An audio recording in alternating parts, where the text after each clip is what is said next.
Greetings to all my fellow watch enthusiasts on YouTube and Facebook and wherever else this video will be seen and shared. Celine Driver once again, bringing you another unboxing and review of a very unusual looking watch that is not mine. I got this watch from my friend Kevin over at the Wrong Time Watch YouTube channel. He's reviewed this watch. He got it from the owner of the watch. I'm not going to use the owner's name because I don't have permission to. But when I saw the video, I wanted to experience the watch for myself because it was a very unusual watch. And Kevin got permission from the owner for me to have a chance to play with it. So it arrived the other day, and I wore it for a bit. It really is a nice watch. It's from a French company called Yema.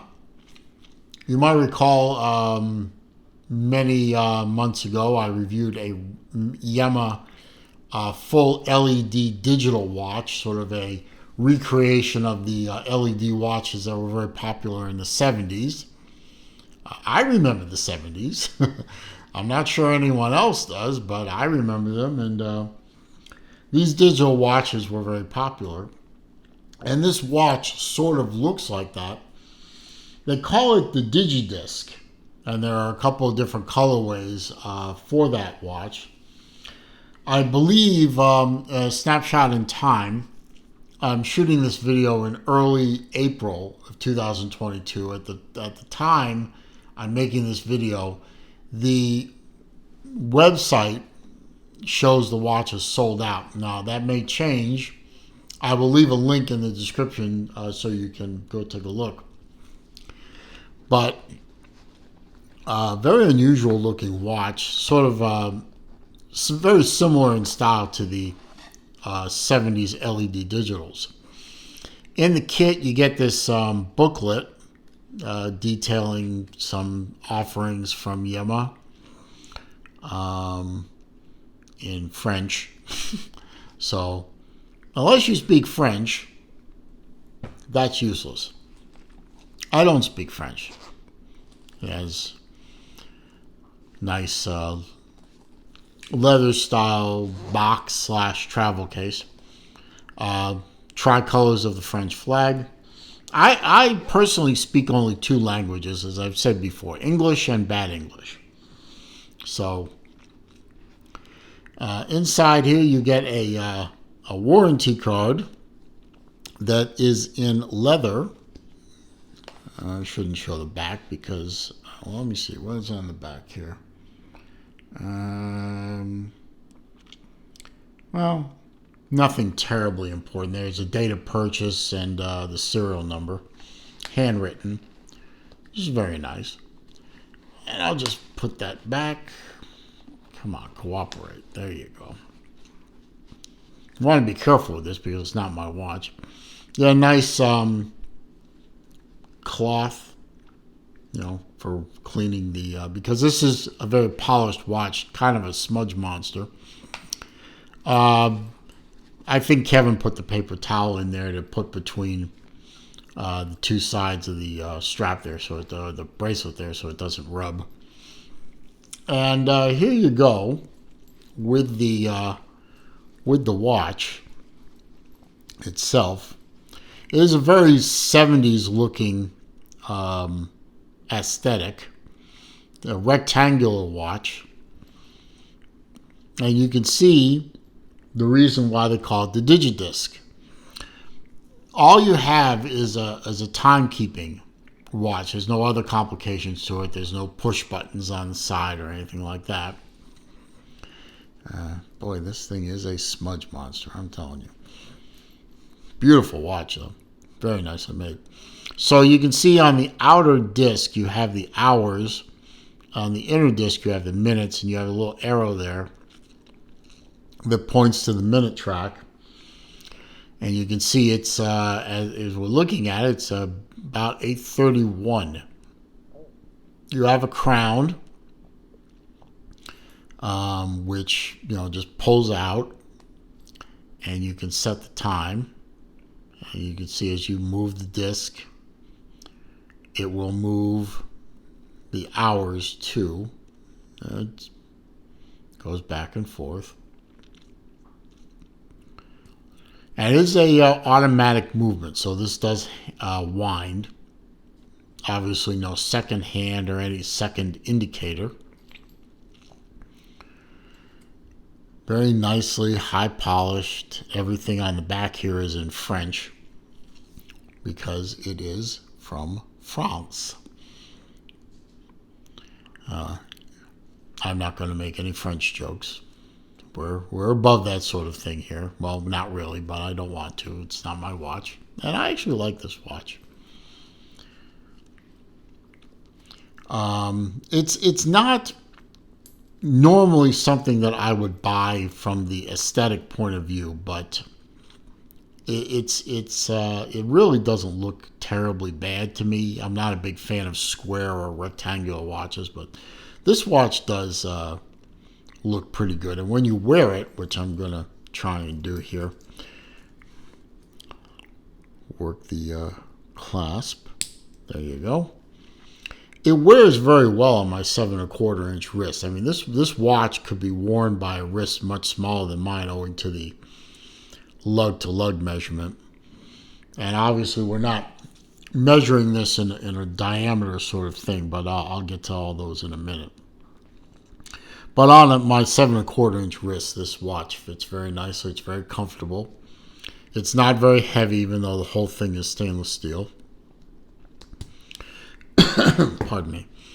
And it's just a comfortable watch to wear. I was wearing it quite a bit.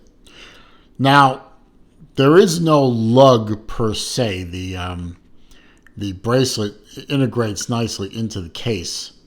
You can take it out. It's just simple spring bar tool gets it out. You could put a leather strap on this thing or some other bracelet if you'd like. Mesh would look really good on this, I think, but you'd have to get one that fits this particular width. We'll get to that later. You adjust the watch for fitment by popping this open, which you can do with a strap tool or a screwdriver, or I even think point of a knife could work. But you pop this up, and this slides along here, and you adjust it. And then when you've got it adjusted, these little claws here grab onto this bar and clicks closed like that. And the tail goes underneath the strap for a nice clean look on the wrist. And open it, you just simply pop that open, and she opens up. So it's a very clean look on the wrist. Bracelet is nice. It has some gaps between the links for air circulation. They are folded links, but you don't really have to deal with that. You don't have to remove any of these links. In fact, there's no real guide on how to remove them. I don't think they are even actually removable. Usually if they are, they have an arrow or something on them. You just basically slide this little clasp device back and forth and size it that way. Really a fun watch and very comfortable to wear. I'll give you some statistics here from my sheet of facts here. As I said, this is the Yema Digidisc in black. The black referring to obviously the discs inside are black. I think there is a gray also. It uses an in-house caliber they call the Yema 2000. So this is an in-house Yema caliber, or movement, if you will. Sapphire crystal, very small sapphire crystal, but it is a sapphire crystal. It is flat, as you can see. It is 36 millimeter across, and it is 43 millimeter, I guess what you would conventionally call the lug-to-lug measurement from here to here. So it's 36 by 43.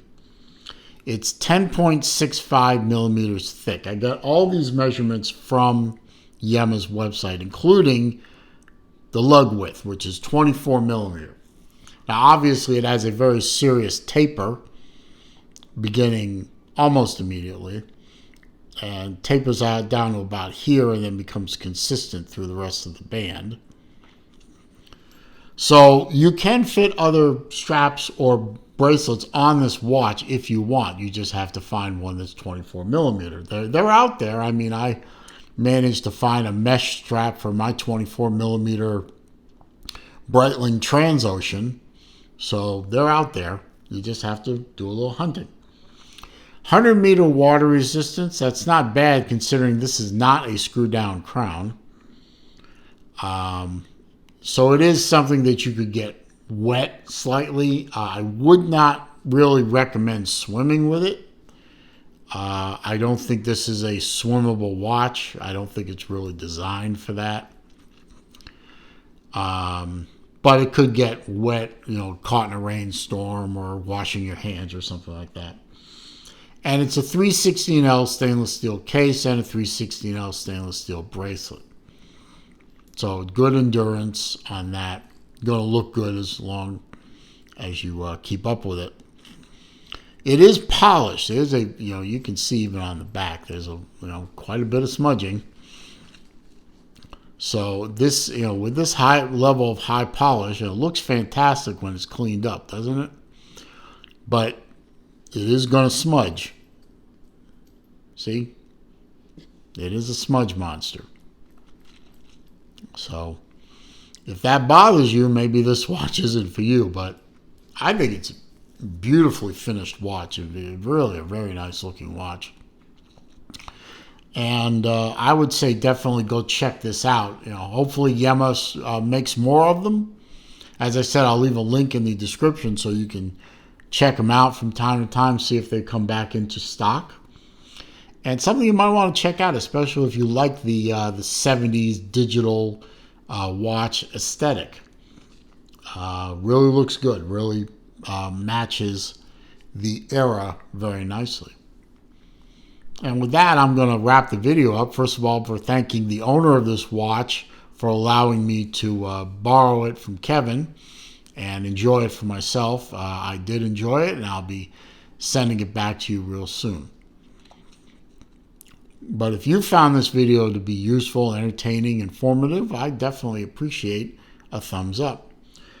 Clicking that thumbs up button does help with the YouTube algorithms, search algorithms. Helps bring people to the channel, and I do appreciate it. Comments, questions, suggestions down below. I do read them all. I do respond to them all. However, if you are going to troll me or you are going to leave links to bad places on the internet, I'm simply going to delete that comment and I'm going to block the commenter. If you're new to the channel, of course, as always, I welcome all my new viewers, as well as I welcome all my current viewers and my subscribers. I'm glad you found this place if you're a new viewer. Feel free to watch as many videos as you want. I have hundreds available for your entertainment and information. All I ask is that before you leave, please click the subscribe button.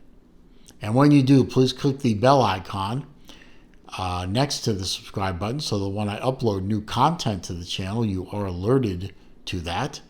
And when I do live streams, which I try to do every Wednesday afternoon at 3 p.m. Eastern Time, and at other times during the week when time makes itself available to me, you will be alerted to the start of those streams and you can come and join us. Meanwhile, as I say at the end of all my videos, it is a crazy old world out there. And it is getting crazier by the day, trust me. So please, stay safe, be careful out there, and stay healthy so I can see you again real soon.